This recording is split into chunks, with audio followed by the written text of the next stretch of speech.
Ini surat Al-Hadid ayat yang ke-16. Allah Subhanahu wa taala berfirman di situ, "Alam ya'ni lil ladzina amanu." Tidakkah telah tiba waktunya bagi orang-orang yang beriman? Yakni itu maknanya ya'ti. Alam ya'ti lil ladzina amanu. Sudah datang masanya bagi orang-orang beriman. Supaya apa? Waktunya apa? Sudah tiba. Waktunya apa? Antakhsha'a qulubuhum li dzikrillah. Supaya hatinya semakin khusyuk, semakin tunduk di dalam mengingat Allah. Wa ma nazala minal haqq, dan di dalam menerima kebenaran yang Allah turunkan. Jadi di sini Allah mengingatkan, tidakkah sudah tiba saatnya, sudah tiba waktunya bagi orang-orang yang beriman supaya hatinya lebih tunduk, lebih khusyuk di dalam zikrullah, di dalam mengingat Allah, dan dalam menerima kebenaran yang Allah Subhanahu wa taala turunkan. Kemudian lafaz berikutnya kembali Allah mengingatkan, wala yakunu, dan janganlah mereka menjadi kalladzina utul kitab min qablu, seperti orang-orang ahli kitab sebelumnya. Seperti apa mereka? Faqala alaihimul amadu, di mana waktu sudah lama berlalu. Faqala ini sudah berlalu cukup lama. Al-amad itu bermakna al-waqt, masa. Jadi zaman itu sudah berjalan begitu lama, gitu ya. Sudah berlalu begitu lama. Tapi terjadi apa? Faqasat qulubuhum, tapi hati mereka menjadi keras. Artinya pergantian waktu yang sudah cukup lama itu tidak menjadikannya menjadi lebih baik. Sehingga itu dikatakan sebagai faqasat qulubuhum, maka menjadi keras hati mereka. Wa katsirun minhum, dan kebanyakan mereka fasiqun, berbuat fasik atau berbuat dosa. Nah jemaah, ibu dan bapak Allah Subhanahu wa taala. Jadi secara umum, makna secara umum dari ayat ini Allah menegur, mengingatkan orang-orang beriman bahwasanya bukankah sudah saatnya, sudah tiba waktunya. Orang beriman ini semakin tunduk, semakin khusyuk di dalam zikrullah, dalam mengingat Allah Subhanahu wa taala. Dan juga di dalam menerima kebenaran aturan yang Allah turunkan. Jadi gampangnya ini sudah waktunya, karena waktunya sudah berlalu begitu lama. Ya masa dia sampai sekarang nggak jadi baik, gitu. Masa dia sampai sekarang dia begitu saja, masih malas aja. Bahkan sangat tegas di lafaz berikutnya, jangan seperti Alkitab sebelumnya. Yang ditegur di sini karena apa? Waktu sudah berjalan begitu lama, tapi apa? Tidak menjadi lebih baik. Ini 9 tahun kita ngaji, ya masa iya sih gak pinter-pinter gitu. Ya Bu. Kalau sekolah berapa? S1, S2, titip lagi S3. Jadi ini faqala alaihimul amadu faqasat qulubuhum. Waktu berjalan sudah lama. Nah yang dimaksud lama ini berapa tahun? Ini berapa tahun yang dimaksud lama? Sudah dikatakan lama itu berapa? 10 tahun, 15 tahun, 20 tahun, 30 tahun. Kita lihat pernyataan Ibnu Mas'ud radhiyallahu anhu. Ini dikutip oleh Ibnu Katsir rahimahullah dalam tafsirnya. Ayat tafsir tentang ayat ini, Ibnu Mas'ud radhiyallahu anhu menyatakan, maka baina islamina wa baina an a'tabana Allah bihadhihi al-ayah illa 4 sinin. tidaklah jarak antara masuk Islamnya kamu. Jadi maka baina Islam, tidaklah jarak antara keislaman kamu atau masuk Islamnya kamu. Wa baina an ajaballahu bihadhihi ayat, dan antara teguran Allah kepada kami dengan ayat ini. Jadi jarak masuk Islam dengan teguran Allah melalui ayat ini tadi, Al-Hadid ayat 16. Berapa tahun? Illa arba'a sinin, melainkan hanya 4 tahun. Lagi sekali lagi 4 tahun. Jadi ternyata fatara alaihimul amadu, waktu berjalan lama ini, yang dimaksud lama itu 4 tahun. Jadi kalau sudah 4 tahun itu seorang diingatkan, seorang berislam, mengenal Islam, kan berarti kan sudah banyak mendapatkan pelajaran, terus gak jadi baik. Ini yang dikatakan sebagai fatara alaihimul amadu faqasat qulubuhum. Apalagi kalau ditanya sejak kapan kita Islam, ya sejak lahir, alhamdulillah. Tapi udah berapa puluh tahun? Kalau ini 4 tahun aja udah dikatakan lama. Udah dikatakan fatara alaihimul amadu. Ini teguran pada para sahabat radhiyallahu anhum yang baru mengenal Islam 4 tahun. Ibnu Mas'ud radhiyallahu anhu menyatakan baru masuk Islam 4 tahun. Jadi walaupun memang kalau ayat ini secara umum turun di tahun ke-13 Nabi yang dari dengan hijrah sebetulnya. Tapi bagi Ibnu Mas'ud ini baru 4 tahun, Ibnu Mas'ud agak belakangan. Artinya selama-lamanya pun kalau dari keislaman pertama itu 13 tahun. 13 tahun. Jadi yang awal-awal. Tapi kalau Ibnu Mas'ud radhiyallahu anhu memang dari ukuran beliau ini 4 tahun.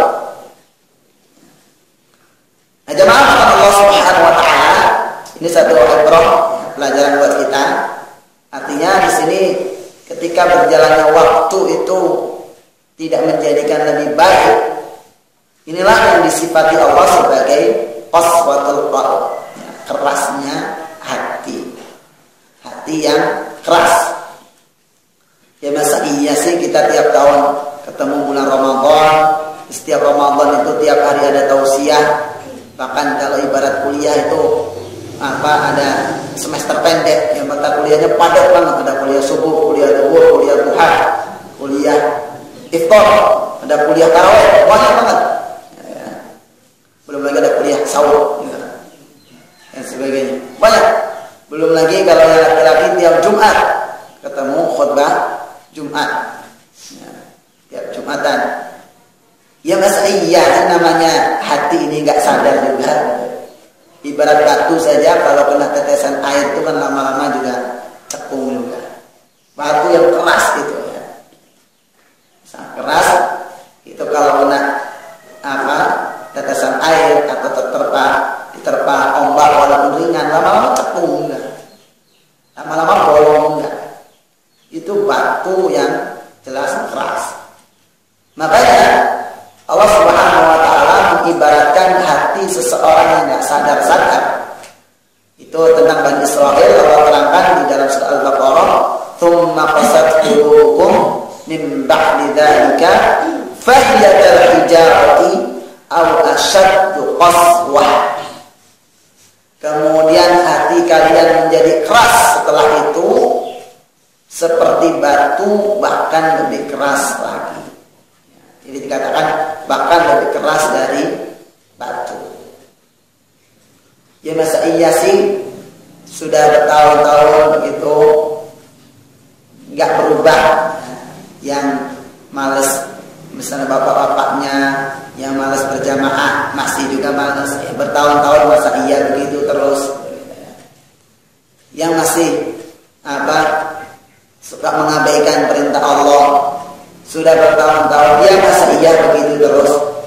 Sudah pengajian begitu lama, dia masa iya nggak sadar-sadar.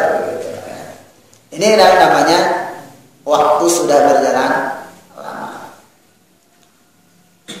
Apalagi belajar Quran, ya masa iya sampai sekarang bacaan kita nggak benar-benar.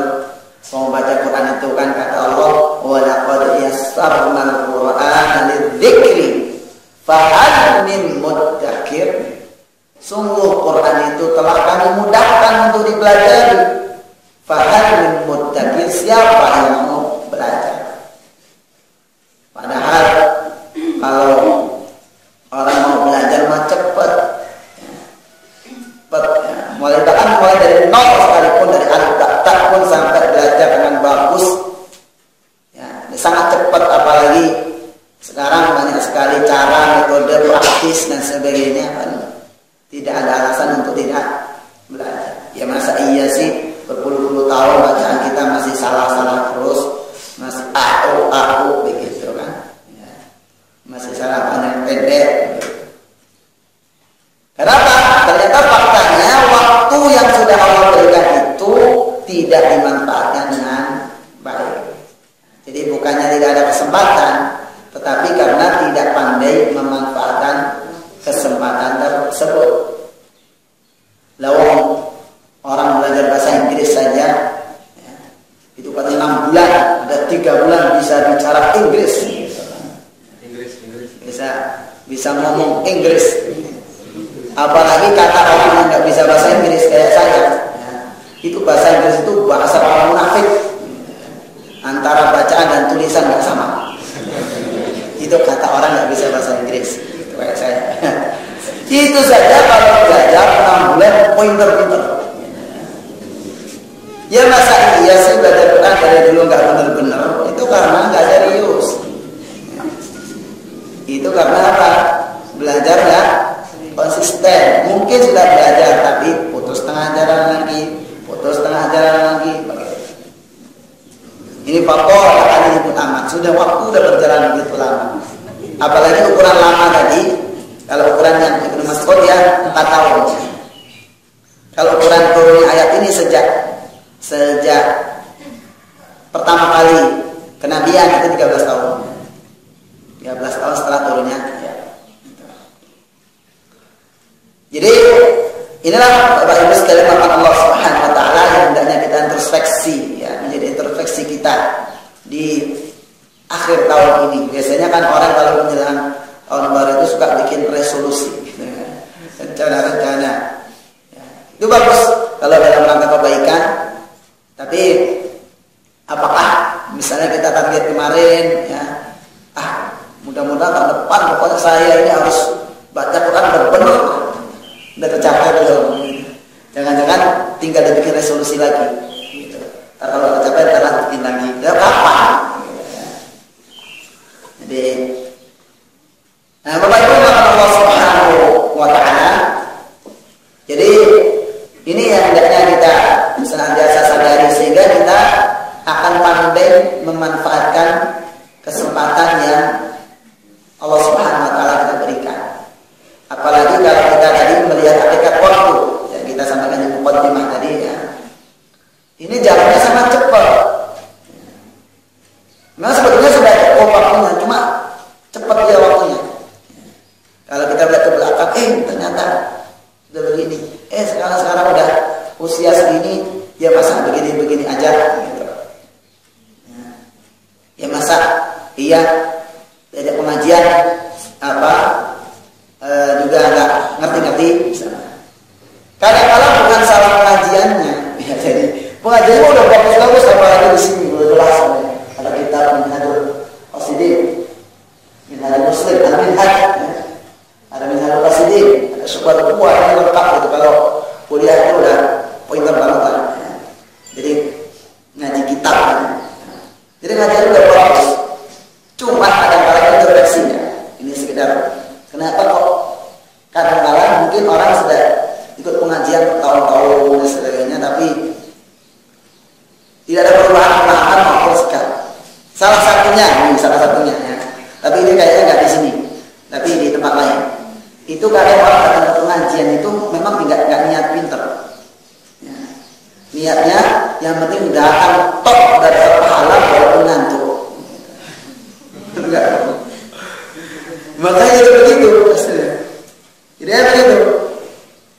datang memang ke majelis taklim, majelis ilmu ini bukan dalam rangka supaya lebih paham. Ada yang dalam rangka daripada nganggur. Ada yang karena asungkannya sama langka, masa dia datang saya enggak. Gitu kan. Ada juga karena sekedar tadi. Ini namanya ghurur. Kalau ini disebut di Minhajul Qasidin ya.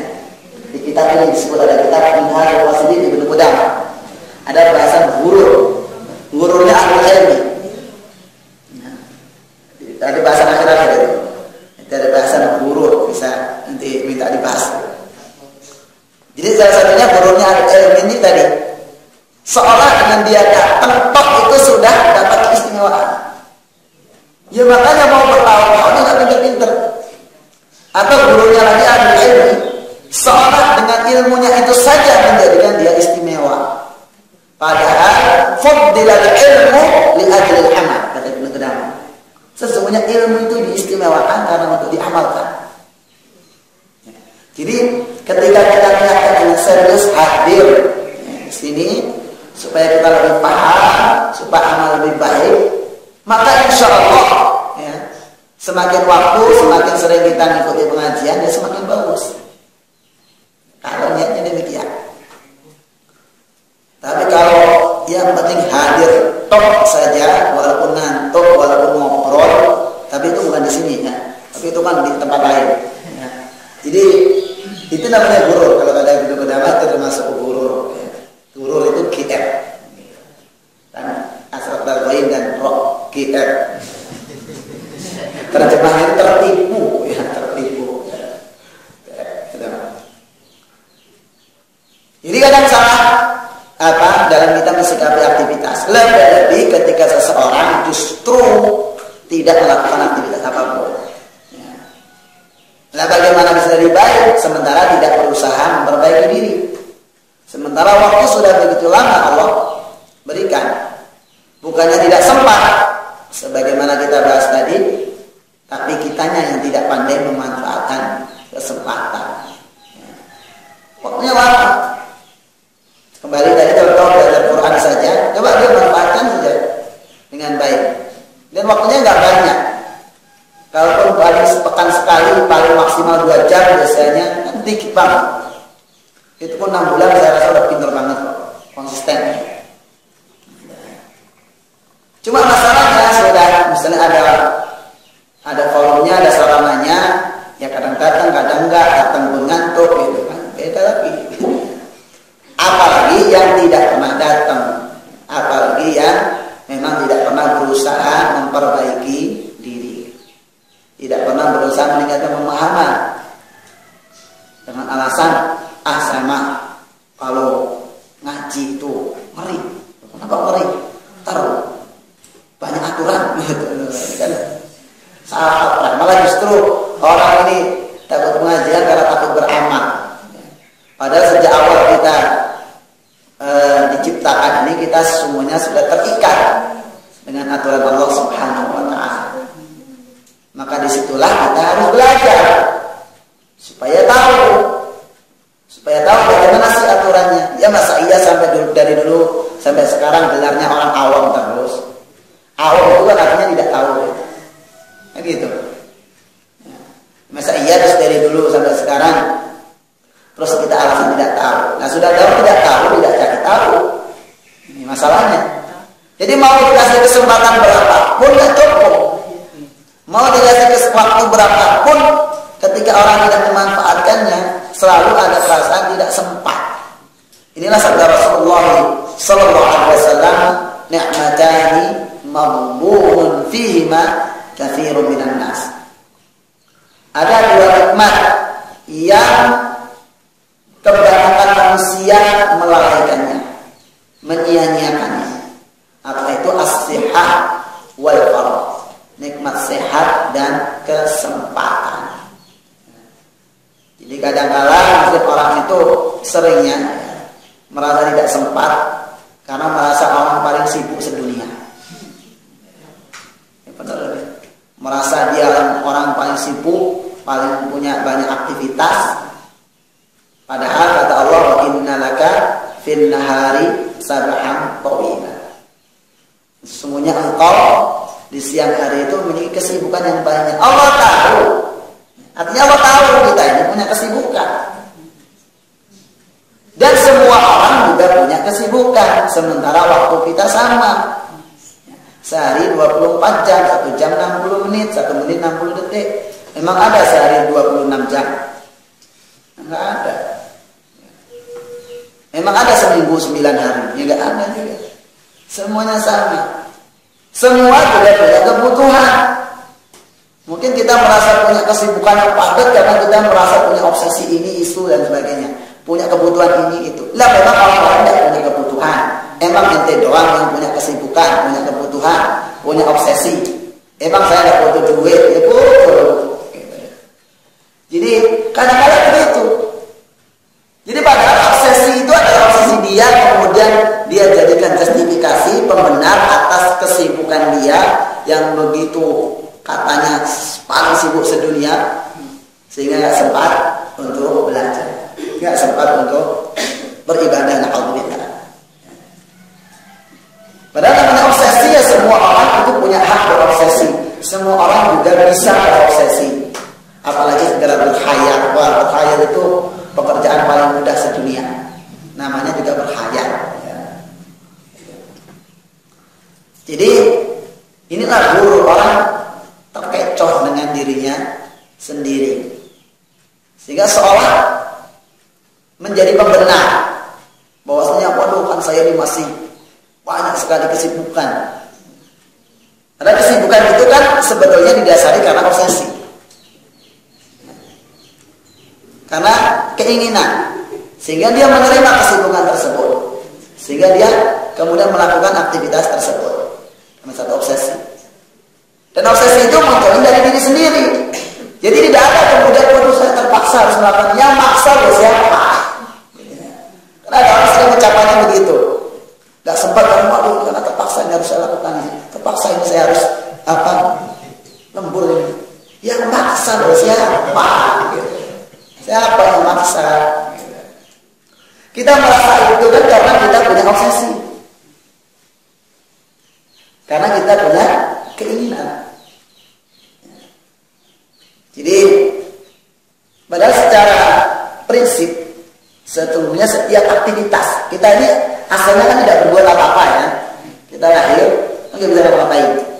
Artinya aktivitas itu adalah muncul belakangan. Ada sesuatu yang muncul belakangan. Tapi yang sudah melekat pada diri kita adalah kewajiban beribadah. Itu sudah melekat. Tetapi aktivitas itu kan munculnya belakangan. Sehingga sesungguhnya setiap pilihan aktivitas kita ini bisa mengatakan dalam bahasa rukusannya itu take it or leave it.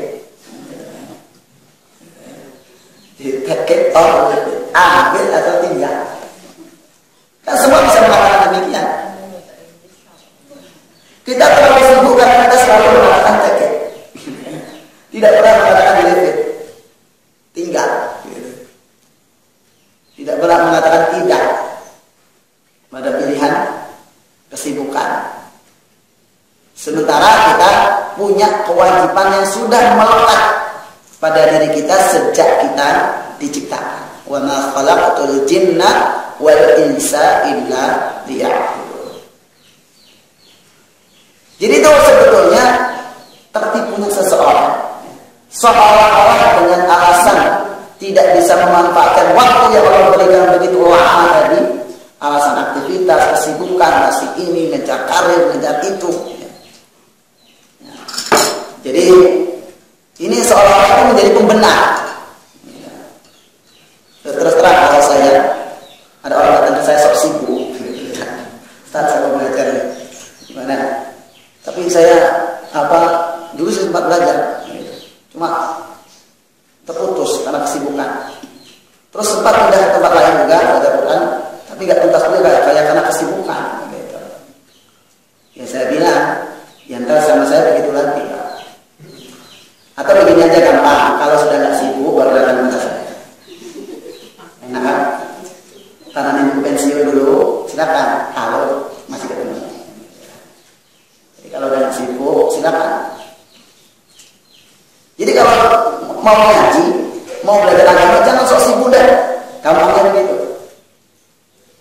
Terus terang saja. Kalau merasa sok sibuk belum bisa benar. Dan saya sih oke, saya waktunya ada insya Allah. Ya. Cuma kalau nanti sudah nggak sibuk. Ya. Jadi begini saja, kalau memang sekarang masih sibuk, ya nggak apa-apa. Nanti kalau udah nggak sibuk baru datang. Gampang kan? Ya, enteng saya ini gampang. Jadi kalau udah nggak sibuk silakan datang. Artinya kalau alhamdulillah kesibukan, semua punya kesibukan, semua punya kebutuhan. Kesibukan tadi kan biasanya didasari karena kebutuhan, karena keinginan, sehingga dia memilih aktivitas itu. Ini gampang, jadi nggak lebih. Bahkan termasuk pilihan sarana. Misalnya orang dia terlambat dan sebagainya, waduh, alasan macet ya, dari dulu Jakarta macet. Bahkan kalau orang terus terang, kalau saya dari kampung ya, itu kalau pas ke Jakarta pas nggak macet itu kayaknya nggak di Jakarta.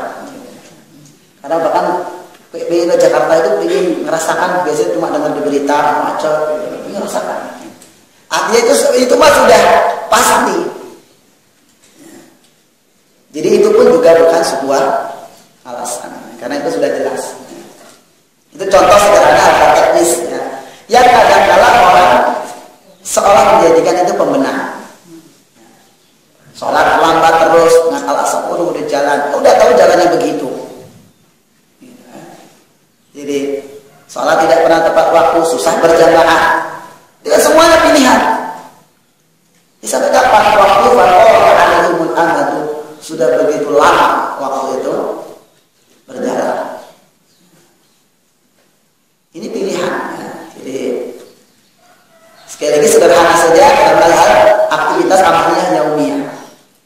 Mulai konsisten sholat tepat waktu, ibu-ibunya, bapak-bapaknya berjamaah, tilawah Quran setiap hari. Kalau kata Rasulullah SAW itu baca Quran itu gak usah banyak-banyak sebetulnya. Cukup dalam satu bulan itu masing-masing surat dibaca sekali saja. Tidak Al-Fatihah sekali, Al-Baqarah sekali, Al-Imran sekali, An-Nisa sekali, sampai An-Nas itu sekali. Nggak usah banyak-banyak.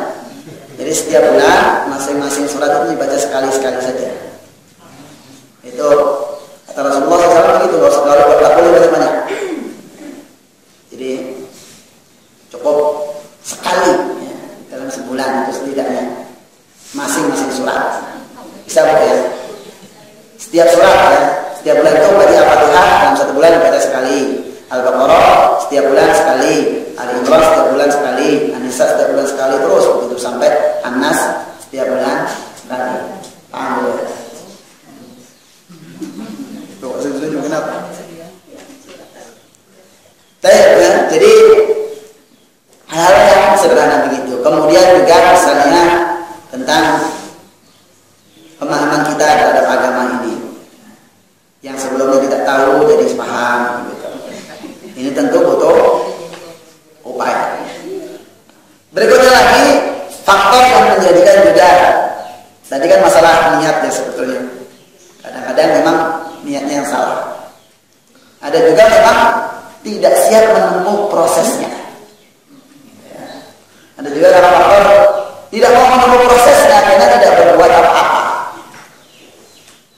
Padahal Allah Subhanahu wa taala berfirman dalam surat Al-Isra disebutkan wa man arada al-akhirata wa sa'a laha sa'yaha wa huwa mu'minun faulaika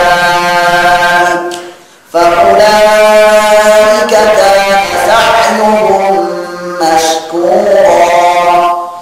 Siapa yang menghendaki kehidupan akhirat, dan ini poinnya. Kalau orang dikatakan ingin masuk surga, ingin, semua ingin. Siapa yang ingin kebahagiaan di akhirat?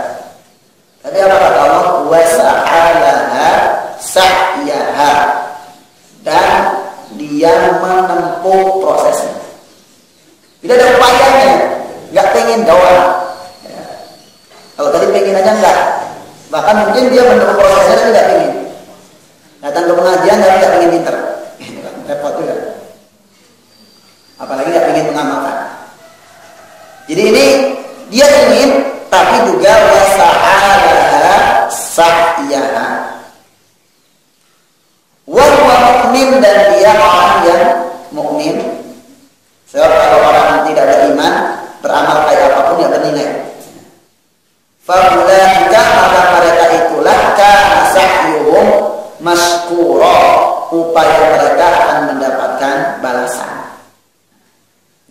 menempuh prosesnya. Setelah kita mau ditanya ingin jadi orang baik, ya pengen sih begitu kan, biasanya begitu. Masuk surga ya mau, tapi tidak menempuh prosesnya.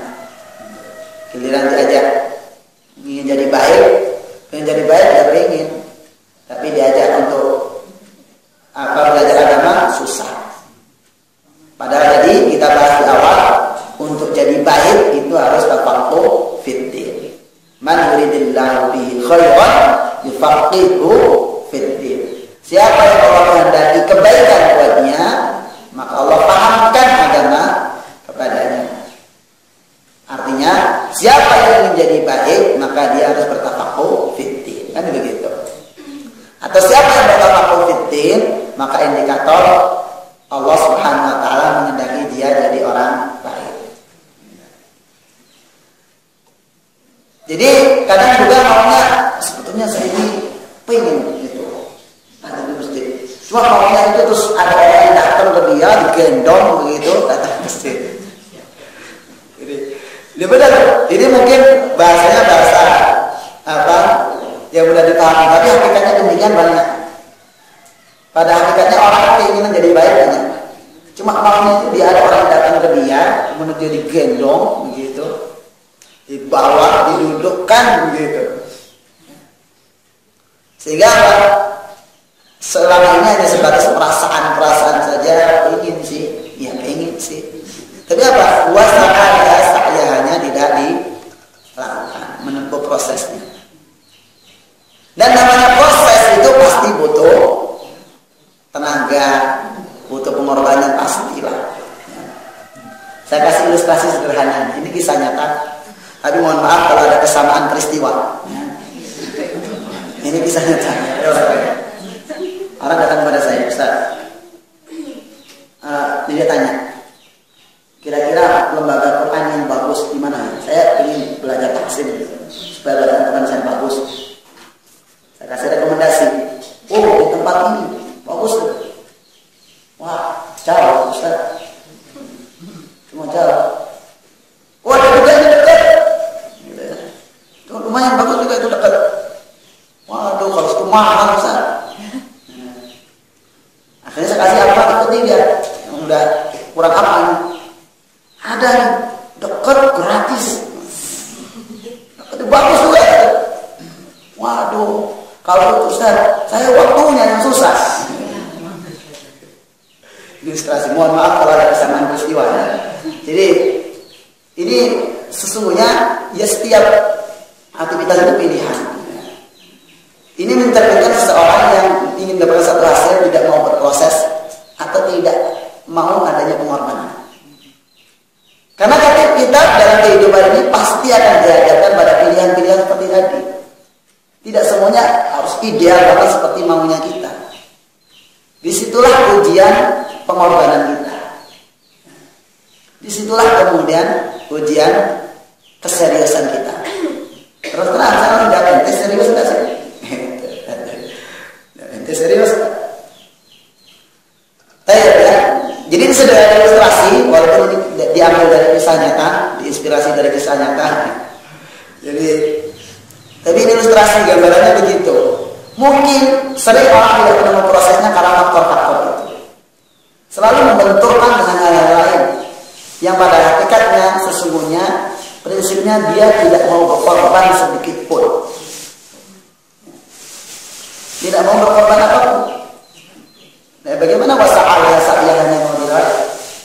Jadi dia menempuh proses, dan proses itu pasti butuh pengorbanan kalau dia serius. Bukti keseriusan ini ada pengorbanan, termasuk keimanan sendiri kan butuh pengorbanan, itu pasti. Baru iman ini teruji. Ini gambaran. Sehingga waktu yang Allah berikan begitu lamanya selalu tidak cukup karena selalu dibenturkan. Ya. Ini kalau tadi alasan jarak, alasan ini alasan waktu, alasan macam-macam. Oh juga bikin alasan itu kan tidak perlu pinter. Jadi orang pandai beralasan itu tidak mencerminkan orang pinter supaya tidak GR ya. Orang pada itu pandai beralasan, oh saya ini, saya itu begitu ya. Jadi pandai beralasan itu tidak mencerminkan orang yang pintar sebetulnya. Karena gak sekolah pun bisa bikin alasan. Buat apa sekolah tinggi-tinggi? Buat apa pintar-pintar kalau cuma pandai bikin alasan? Karena semua orang bisa, kalau mau. Kalau mau semua orang bisa beralasan. Jadi buat apa kita pintar-pintar kalau cuma pandai beralasan di hadapan Allah Subhanahu wa Ta'ala? Kalau kata Allah dalam surat An-Nisa, ini disebutkan kisah tentang orang-orang yang membela orang yang salah. Jadi orang salah dibela dengan berbagai alasan. Ya. Maka Allah katakan, termasuk mungkin membela diri sendiri, ya, yang berbuat salah dengan berbagai alasannya. Kata Allah, hantum haula'i jadaltum anhum fil hayatid dunya. Demikianlah kalian di dunia bisa beralasan, bisa mendebat di dunia, bisa ngeyel. Jadaltum anhum fil hayatid dunya. Tapi perlu diingat, faman yujadilullah anhum yaumal qiyamah. Siapa yang bisa mendebat Allah di hari kiamat? Itu yang kita pikirkan. Bisa nggak kita ngomong begitu di hadapan Allah? Kenapa sholat terus?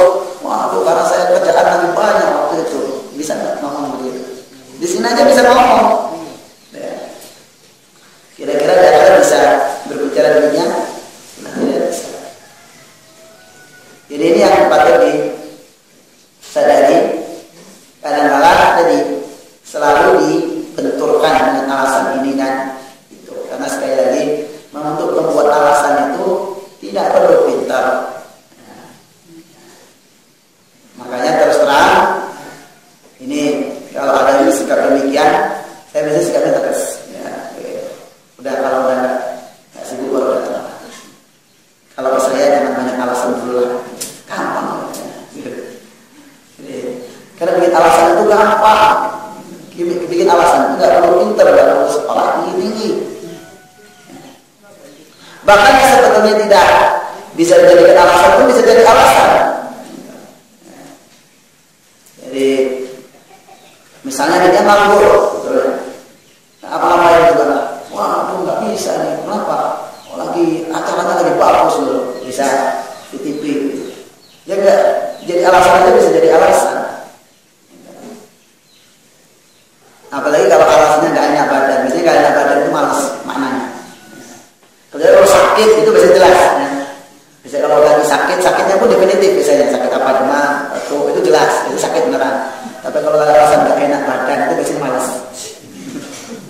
Itu dalam bahasa lain nggak enak badan itu malas ya. Biasanya begitu. Sebab kalau orang sakit beneran biasanya diungkapkan dengan bahasa yang definitif. Biasanya begitu. Sebetulnya kadang kalau bilang gak enak badan itu dia nggak jelas, artinya dia kenapa? Sebetulnya karena malas, merasa nggak enak begitu. Ini makanya ini bahasa umum ya. Bahasa nggak enak badan itu biasanya terjemahannya malas. Karena sekali lagi, karena kalau orang itu betul-betul ada udzur syar'i sakit, sakitnya pun kalau itu disifati dengan detail. Dokter menyatakan ini kena ini kurang macam-macam detail kalau perlu. Ya. Jadi kalau nggak jelas itu bisa begitu. Tapi dalam Allah Subhanahu Wa Taala ini sudah ada satu ayat surat Al-Hadid ayat 16 yang menegur kita, Allah Subhanahu Wa Taala menegur kita tentang masalah waktu yang berjalan begitu lama.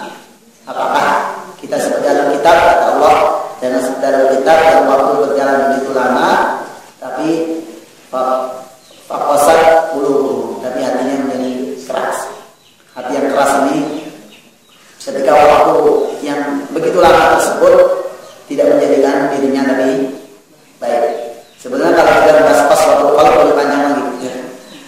Karena saya tadi tidak membahas sisi qaswatul qalb, cirinya dan sebagainya. Ayatnya sangat banyak di Quran tentang kalau kita baca Quran banyak lafaz-lafaz yang berbunyi qaswat faqasat qulubuhum atau misalnya qasiyat qulubuhum. Ada banyak kalimat qaswat. Summa qasat qulubuhum atau waja'alna qulubahum qasiyah. Banyak kalimat qasi Quran cukup banyak. saya belum bahas di situ karena itu cukup panjang bahasanya. Kalau mau dibahas sendiri, saya lebih membahas nanti tentang waktu yang berjalan begitu lama, tapi kita kalau menengok hakikatnya dia berjalan itu cepat. Ya. Makanya kalau tidak dimanfaatkan dengan sebaik-baiknya, akhirnya pergantian tahun berpuluh-puluh tahun tidak ada perubahan apa-apa. Demikian firman Allah Subhanahu wa taala. Kajian kita kali ini mudah-mudahan bermanfaat dan sebagai introspeksi kita bersama di dalam kita menjalani hari-hari kita berikutnya, termasuk mengintrospeksi hari-hari sebelumnya. Mudah-mudahan semakin hari semakin baik. Tentu saja semua butuh niatan yang kuat dan upaya yang maksimal. Kurang lebih maaf kalau ada astagfirullah. Assalamualaikum warahmatullahi wabarakatuh.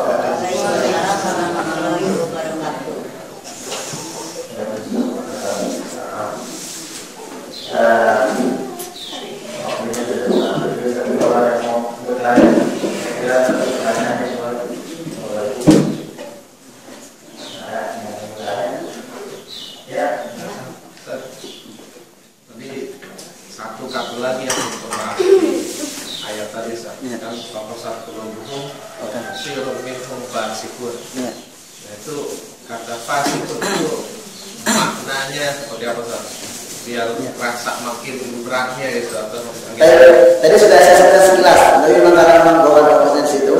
Tapi sekilas kata fasik di Quran lebih banyak sebetulnya dimaknai sebagai perbuatan dosa.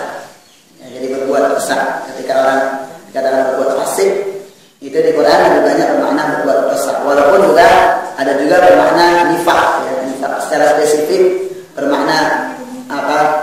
Perbuatan fasik, perbuatan bohong, nifaq.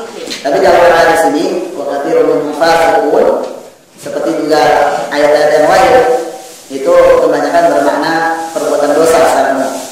Jadi artinya apa? Tidak menjadi lebih baik, tapi bahkan tetap terus berbuat dosa. Jadi masih berbuat dosa dan tidak kunjung meninggalkannya. Baru masih bandel, masih bandel aja. Udah bertahun-tahun mana ketemu bandel, sekarang udah bandel. Jadi kalau fasiqun sekali lagi cuma namun di ayat-ayat Quran rata-rata bermakna perbuatan dosa. Selesai. Maaf Pak Dias, kalau suami meninggal boleh kita beramal. Beramal gimana maksudnya? Mau ngasih uang gitu ke sholat. Dia suami itu meninggal. Iya. Kaitannya dengan amal yang bermanfaat bagi orang yang meninggal. Di antaranya yang disepakati para ulama adalah bersedekah. Ya, jadi artinya itu termasuk yang tidak ada khilaf, artinya boleh. Ya, ketika amal seseorang bersedekah atas nama orang lain, entah suami, orang tua, anak, saudara, dan sebagainya, itu boleh. Ya, jadi termasuk yang dibolehkan.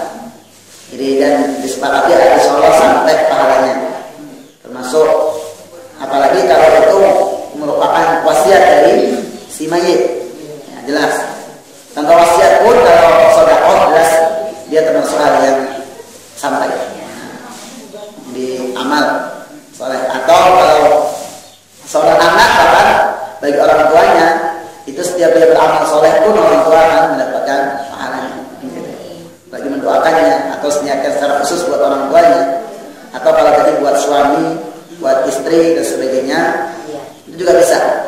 Jadi terutama misalnya bersedekah itu termasuk amaliyah yang diadakan karena ulama sunnah wal jamaah akan sampainya pahala. Kalau jadi nggak masalah bu, misalnya dan niatkan pahalanya untuk saudara, suami, orang tua, bisa kita bersedekah, nyumbang sholat masjid dan sebagainya. Insyaallah. Masih. Ya. Kalau apa namanya masih terkait dengan upaya untuk menjadi lebih baik, tapi terkait dengan kesibukan ya dalam tanda petik.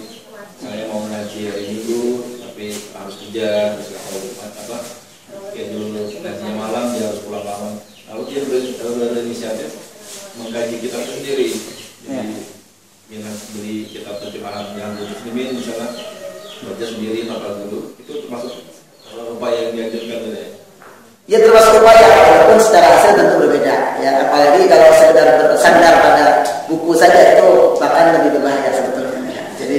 Jadi bahkan kalau ulama maka syaikhul kitab wala taqulu sawaban. Siapa yang menjadikan kitab itu syaikh, maka kesalahan akan mendominasi kebenaran. Maka tentu itu bagian dari upaya, ya bagian dari upaya tentu saja tentu tidak kemudian bersandar pada itu saja. Jadi bagian dari upaya saja. Ketika kita ingin memperdalam dengan membaca referensi sendiri, memperkaya, tapi tetap tidak bisa melepaskan dari yang namanya belajar dari yang menguasai langsung begitu. Itu berbeda. Karena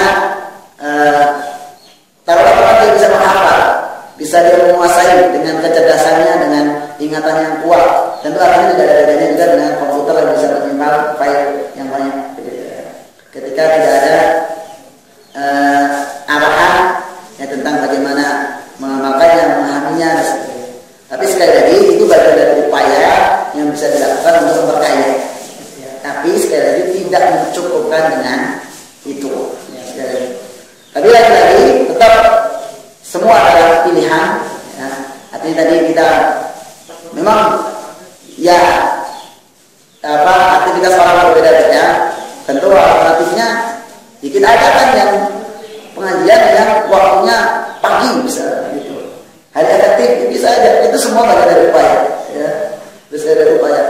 Tapi sekali lagi yang tidak bisa dijadikan benar ketika kita beralasan membenturkan dengan kesibukan, karena semua orang punya kesibukan.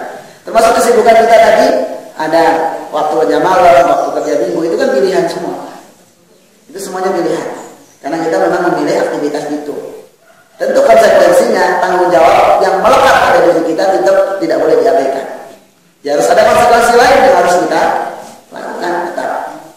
Ya, ketika memang orang yang waktunya memang minggu kerjanya dan sebagainya, ya berarti dia harus mencari alternatif yang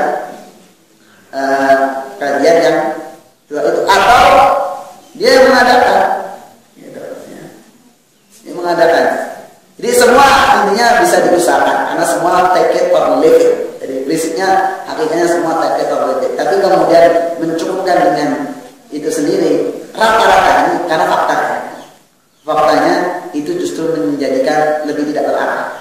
Betul, mungkin cerdas, mungkin pintar, mungkin ya. Mungkin bahkan orang yang kecerdasannya luar biasa, dia baca, dia bisa menghafalkan isinya, tapi jadinya justru karena tadi fudilal ilmu di ajril amal itu bukan sekedar ilmu, karena ilmu itu sendiri yang penting. Ini yang dibahas oleh Ibnu Qudamah dalam bab gurur, tentang gurur ahli ilmu. Boleh jadi akan kita paham, kita banyak maklumat, apa ayat ini, apa hadis ini, apa perkataan ulama ini, bisa jadi begitu. Cuma terkecohnya akan tadi seperti kata Ibnu Qudamah, akhirnya terpalingkan dari apa fadilah ilmu itu sendiri. Sekelas tambahan dikit, ada satu kitab khusus membahas tentang masalah al-ilm, ya. Namanya Al-Jami' Asy-Syarif fi Thalabil Ilmi Syarif. Kitabnya cukup agak tipis ya, sekitar 12 jilid, yang panjang juga ya. Gini-gini. Khusus bahas ilmu saja. Di bab awal jilid pertama itu diterangkan intinya apa yang dimaksud fadilah ilmu di situ. Dan semua ayat atau hadis yang menjelaskan tentang keutamaan ilmu dan ahlul ilmi itu siapa? Singkatnya, semua ayat atau hadis yang menyatakan tentang fadilah ahlul ilmi itu adalah mereka yang memahami dengan benar dan mengamalkan, kemudian mereka juga mengajarkan ke orang lain. Jadi intinya semua ayat atau hadis yang menerangkan tentang fadilah ahlul ilmi itu yang memiliki karakter tersebut. Itu, dan ilmu sendiri yang dimaksud adalah ilmu yang mendekatkan pada Allah Subhanahu wa taala, ilmu syar'i yang menjadikan dia semakin dekat pada Allah Subhanahu wa taala. Jadi ini harus dipahami sehingga targetnya bukan sekedar kita mengerti isinya, tidak. Memang kalau sudah itu semua baca juga bisa, gitu ya. Jadi Tentu yang tidak didapatkan adalah hal-hal yang di luar itu, tidak sekedar maklumat ya. Karena itu bahkan nanti jadinya keguru. Tapi tetap itu bisa dilakukan sebagai sarana memperkaya. Jadi untuk perluasan atau menambah maklumat atau sekedar mengingat apa yang disampaikan, dibaca sendiri. Tapi menyandarkan pada itu saja, itu nanti